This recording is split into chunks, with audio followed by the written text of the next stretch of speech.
Riana, seorang fotografer alam muda yang ambisius, memutuskan untuk melakukan solo trekking di sebuah hutan yang belum banyak dijelajahi di pedalaman Jawa.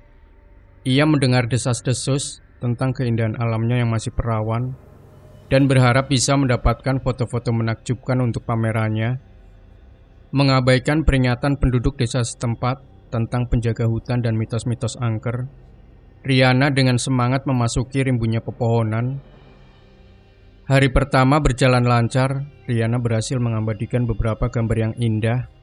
Namun, pada sore hari, langit tiba-tiba mendung dan gerimis mulai turun. Riana mempercepat langkahnya, tetapi jalur yang awalnya jelas mendadak menjadi samar. Ia mencoba mencari jejak yang ia tandai sebelumnya, namun semuanya seolah lenyap ditelan rimbunnya hutan. Panik mulai merayapi, ia sadar telah tersesat. Malam tiba dengan cepat, membawa serta hawa dingin yang menusuk tulang. Gerimis berubah menjadi hujan lebat. Riana berhasil menemukan sebuah pohon besar dengan cekungan yang cukup untuk melindunginya dari hujan. Dingin, lapar, dan ketakutan, ia mencoba memejamkan mata, berharap pagi segera datang. Tetapi suara-suara aneh dari dalam hutan, desir angin yang menyerupai bisikan, suara ranting patah yang tak kasat mata, dan lolongan yang tidak dikenal membuat tidurnya gelisah. Di tengah kegelapan, Riana melihat secercah cahaya redup di kejauhan. Sebuah lentera, pikirnya, harapan kembali membuncah. Dengan sisa tenaga ia bangkit dan berjalan terseok-seok menuju cahaya itu. Cahaya itu bergerak lambat, seolah menuntunnya. Semakin dekat ia bisa melihat siluet seorang lelaki tua yang berjalan perlahan. Akhirnya Riana berhasil mencapai sumber cahaya. Seorang kakek tua berjanggut putih panjang, mengenakan pakaian tradisional Jawa yang sudah usang, tersenyum ramah padanya. Wajahnya dipenuhi keriput, tetapi matanya memancarkan kehangatan. Ia membawa sebuah lentera tua yang cahayanya berkedip-kedip. "Nak, tersesat ya?" Suara kakek itu lembut menenangkan. Riana mengangguk, air mata hampir menetes. "Jangan takut, nak. Ikut kakek. Ada gubuk kakek tidak jauh dari sini." Kakek itu menuntun Riana menuju sebuah gubuk reot yang tersembunyi di balik semak belukar. Gubuk itu kecil, terbuat dari kayu lapuk, dan atapnya ditumbuhi lumut. Di dalamnya ada perapian kecil yang menyala menghangatkan ruangan. Kakek itu menawarkan Riana teh hangat dan beberapa potong singkong rebus. "Nama kakek Mbah Jono," kata kakek itu. "Kau bisa tinggal di sini sampai hujan reda dan kau menemukan jalan pulang." Riana merasa sangat bersyukur. Ia merasa aman untuk pertama kalinya sejak tersesat. Selama tinggal di gubuk Mbah Jono, Riana merasa nyaman. Mbah Jono selalu ramah dan perhatian. Namun, ada beberapa hal aneh yang membuat Riana sedikit bertanya-tanya. Mbah Jono tidak pernah makan di depannya, dan ia selalu tidur di pojok ruangan yang gelap. Selain itu, Mbah Jono selalu melarang Riana keluar gubuk setelah matahari terbenam. "Hutan ini banyak penunggunya, nak," kata Mbah Jono suatu malam. "Mereka tidak suka dengan kehadiran orang luar setelah gelap, terutama perempuan muda sepertimu." Riana mengangguk, berusaha tidak terlalu memikirkannya.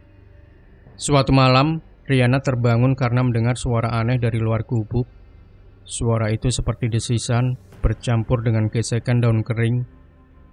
Ia melirik ke jendela, dan jantungnya berdegup kencang. Ia melihat bayangan hitam besar bergerak di balik pepohonan.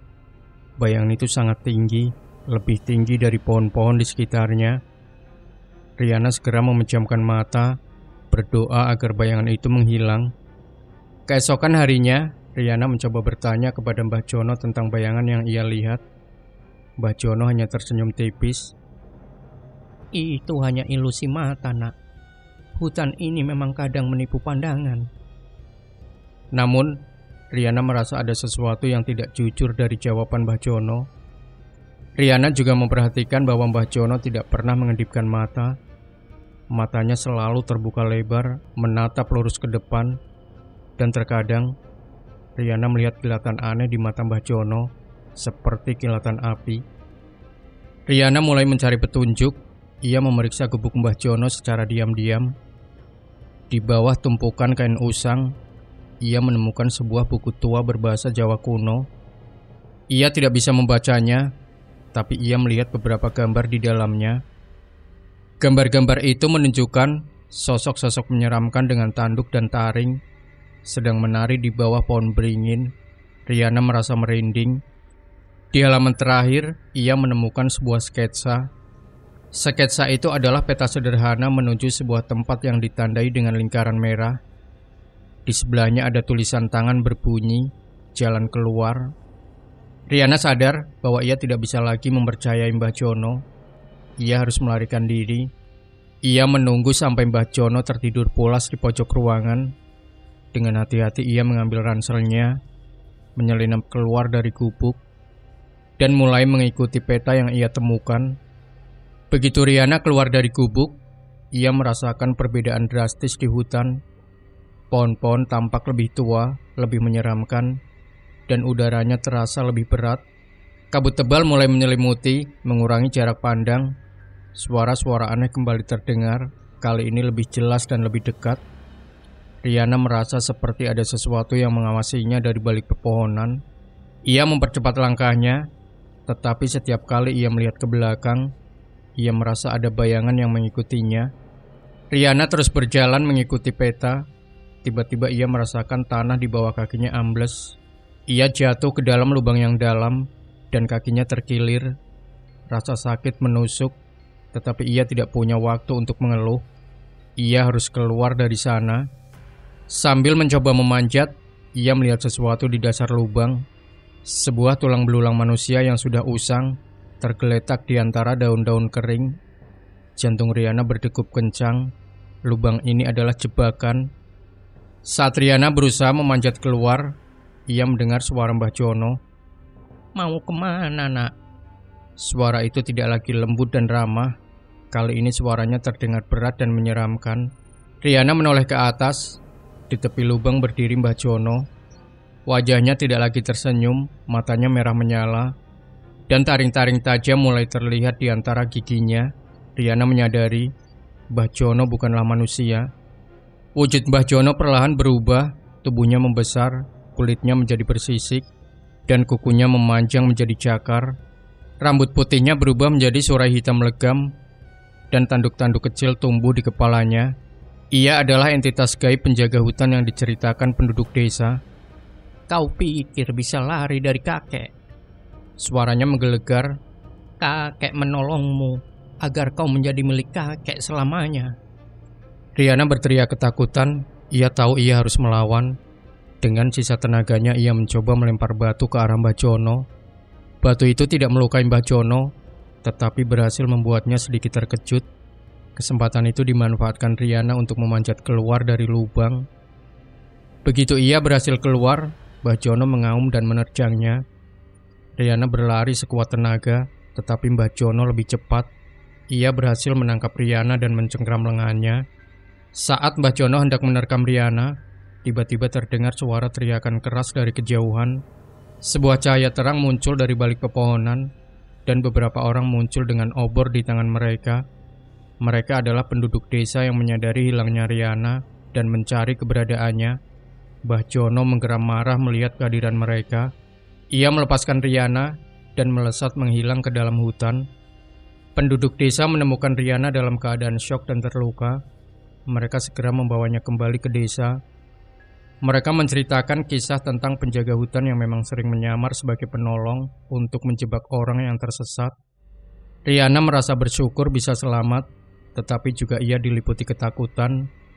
Ia tidak akan pernah melupakan wajah Mbah Jono yang mengerikan. Riana dirawat oleh tabib desa. Luka-luka fisiknya berangsur pulih, tetapi trauma psikologisnya jauh lebih dalam. Ia sering terbangun di malam hari, berteriak karena mimpi buruk tentang Mbah Jono. Penduduk desa mencoba menenangkannya, tetapi mereka tahu bahwa pengalaman itu akan membekas seumur hidup Riana. Setelah pulih sepenuhnya, Riana memutuskan untuk kembali ke kota. Ia mengucapkan terima kasih kepada penduduk desa atas pertolongan mereka. Ia berjanji tidak akan pernah lagi meremehkan cerita-cerita tentang hutan angker. Sebelum pergi, seorang tetua desa memberikan Riana sebuah jimat kecil. "Pakai ini, nak," katanya. "Ini akan melindungimu dari roh-roh jahat." Riana menerimanya dengan penuh rasa terima kasih. Kembali ke kota, Riana mencoba melanjutkan hidupnya. Ia tidak lagi melakukan solo trekking. Ia lebih memilih bekerja di studio, mengedit foto-foto lama. Ia masih sering teringat dengan Mbah Jono, tetapi jimat yang diberikan tetua desa memberinya rasa aman. Namun, ia selalu merasa ada sesuatu yang mengawasinya. Riana mulai merasakan hal-hal aneh di apartemennya. Terkadang, ia mendengar suara bisikan dari sudut ruangan yang kosong. Terkadang ia melihat bayangan hitam melintas di cermin. Ia tahu itu bukan hanya imajinasinya. Mbah Jono masih mengawasinya. Suatu malam Riana bermimpi. Ia melihat Mbah Jono berdiri di depannya tersenyum sinis. "Kau tidak bisa lari dari kakek, nak," katanya. "Kau sudah menjadi milik kakek." Riana terbangun dengan napas terengah-engah. Ia tahu bahwa Mbah Jono belum menyerah. Beberapa minggu kemudian Riana sedang bekerja di studionya ketika tiba-tiba terdengar ketukan di pintu. Ia membuka pintu dan ia melihat seorang kakek tua berdiri di depannya.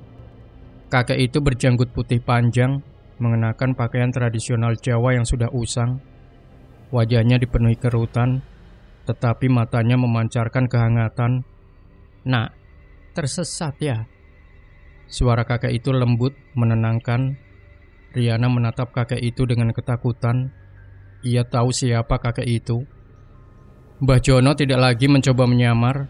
Matanya merah menyala dan taring-taring tajam mulai terlihat di antara giginya. Ia hanya tersenyum sinis kepada Riana. "Kakek hanya datang untuk mengingatkan, nak," katanya. "Kakek akan selalu ada di dekatmu. Selalu." Mbah Jono menghilang seperti asap. Riana tahu bahwa ia tidak akan pernah bisa benar-benar bebas dari kutukan itu. Ia akan hidup dengan ketakutan, selalu merasa diawasi oleh penjaga hutan yang pernah menolongnya. Hutan keramat itu telah mengambil sebagian dari dirinya, dan ia akan selamanya menjadi bagian dari kisah angker itu.